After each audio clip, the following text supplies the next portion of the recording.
And so I do know that we have trade-offs in this budget. I would love to see more police. The Central City, North Sacramento, South Sacramento, a lot of parts of the city, I think we've heard we want more cops. And there's an opportunity on the table through what's proposed here, through an agreement with our officers to pay their portion of their contribution, to get back to 700 officers, which is pretty big. That brings us, what was it, Chief? 804 was the peak.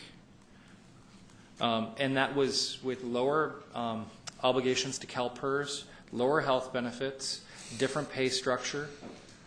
We've given pay raises even during the recession, even though there have been concessions, which I think we're very grateful for. But we're doing the best with what we have, even though we want it to be more. And I would just caution my colleagues who make very good points. And it's very easy to look at the emotion of the people in our city who want these things now and say we shouldn't wait.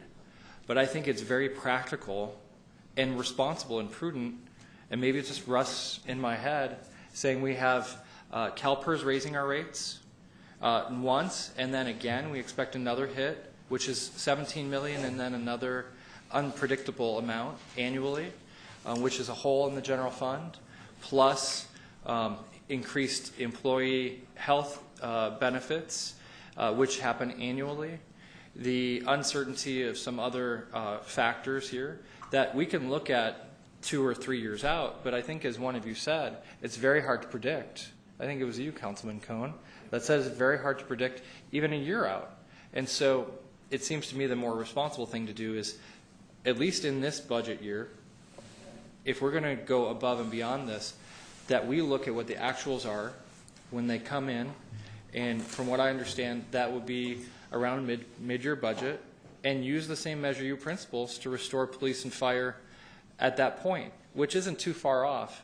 But I think it's very difficult for me, who sees the progress we've made in reconciling decisions from the past that ultimately ended up not being very prudent, making those hard decisions and then getting back to the place where we would hire people, not being sure that the revenues are there to sustain them, and maybe in a position 2 years out, maybe even less, of needing to lay those folks off. When if we just waited 6 months to make a more prudent decision, we would have more information and we could make a better decision. And